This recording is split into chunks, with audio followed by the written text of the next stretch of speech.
शेतकरी कामगार पक्षाची ही मागणी आहे की कालचा जो व्हिडिओ सगळ्यांनी पाहिला कॅश सोबत महेंद्र दळवींचा, त्याच्यावर शासनाने, केंद्र आणि राज्य शासनाने, सीबीआय, ईडी आणि सगळ्या अँटी करप्शन ब्युरो, सगळ्या एजन्सीजकडनं सखोल त्याची चौकशी केली पाहिजे, ही आमची प्रमुख मागणी आहे. ते व्हिडिओ खरा खोटा वेगळी गोष्ट आहे, पण सखोल चौकशी तर नक्कीच झाली पाहिजे. आणि हे बघतात ना, आमची पार्श्वभूमी काय, ही यांची पार्श्वभूमी. सगळ्यात जास्ती महाराष्ट्रात गुन्हे असलेला कोणी आमदार असतील तर हे घरगुती हिंसाचारापासून यांच्यावर या ठिकाणी गुन्हे दाखल आहेत. तिसरं म्हणजे यांची काही हिस्ट्री, फार पार्श्वभूमी काय लपलेली नाहीये.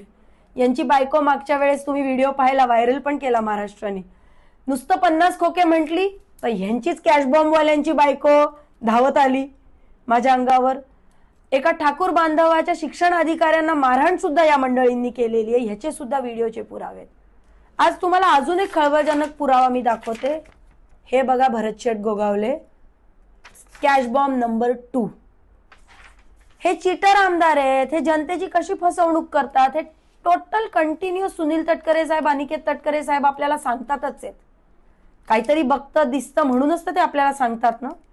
आणि तिसरं म्हणजे आमच्या मतदारसंघात ही कंटिन्यू खुसबूज आहे. सगळीकडे कामं अर्धवट आहेत. कॉन्ट्रॅक्टरना विचारलं की का काम केलं नाही, का अर्धवट ठेवलं, तर ते बोलतात आमदाराच्या कमिशननी आम्ही दबलेलो आहोत, नुसते हप्ते आणि कमिशन या ठिकाणी आम्हाला मानले जातात. माझी मुख्यमंत्र्यांना आणि महाराष्ट्र शासनाला विनंती आहे, कधी थांबणार? हे ते कमिशनचे कॅश नाही ना, ह्या सगळ्यावरती सखोल चौकशी झाली पाहिजे. यांच्या प्रत्येक अकाउंटवरती खूप डीप चौकशी झाली पाहिजे. यांच्या संबंधित असलेले लोक, अधिकारी, आता मुरुडच्या सीओची सुद्धा त्या ठिकाणी चौकशी झाली पाहिजे. कित्येक बिलं, कित्येक भ्रष्टाचार तिथून त्या ठिकाणी केलेला आहे. ही मागणी या ठिकाणी मी शेका पक्षाच्या वतीने करते. अजून आम्हाला त्यातलं काय कळलेलं नाही. नेमकं जे काय दाखवतोय, जे काय क्लिप फिरते, चित्रलेखा पाटील आता ही आमच्या तशी मुलीसारखी आहे, हरकत नाही आहे. तिने काय खात्री केली, कुठून मिळवलं, काय केलं ते अजून मलाही काय माहिती नाही. माझ्याकडे जर एवढे पैसे असते तर मी एक मुंबईला घर घेतलं असतं. अजून मुंबईला आमचं घर नव्हतं. आता मी जस्ट एका बँकेकडनं लोन घेऊन घेतलंय, परंतु गेली 16 वर्ष आता मी आमदार आहे. पण तुम्ही चौकशी करायची, पण हरकत नाही आहे. गेल्या 40 वर्षाच्या माझ्या राजकीय कारकिर्दीमध्ये आमच्याकडनं एकही चूक किंवा असं काही कधी घडलेलं नाही. त्यांनी जो व्हिडिओ दाखवला तो तुम्ही पाहिलाय का, आणि या व्हिडिओवर तुमचं मत काय? माझं मत असं अत्यंत चुकीचं आहे. आणि तुम्ही पण थोडीशी तहकीकात करा ना.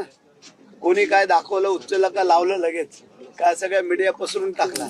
परंतु वस्तुस्थिती, परिस्थिती ही पण चेक करा, त्यांनाही विचारा. आता महेंद्रशेठ दळवीने आता दानवेवरती जसा काय दावा ठोकलेला आहे, तसं आता आम्हाला पण करावं लागेल असं वाटतंय. कारण हे जर नाही केलं तर मग त्या अशा प्रसिद्धी मिळवण्यासाठी काही लोक करत राहतील.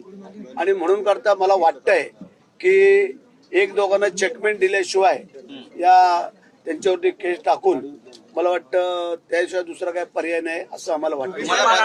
शिवसेनेच्याच मंत्र्यांना आणि आमदारांना टार्गेट केलं जाते का? रायगड जिल्ह्यामधूनच अशा पद्धतीचे व्हिडिओ बाहेर घेतले, त्याच्या मागे नेमकं कोण असावं असं तुम्हाला वाटतं? कोण असावं किंवा काय नाही. आता तिने दाखवलंय, तिला कुठं मिळालं, कुठनं तिने काढलं, एवढे पैसे दाखवतायत, 2 बॅगा मध्ये भिंत दाखवतात, माझा इकडं फोटो.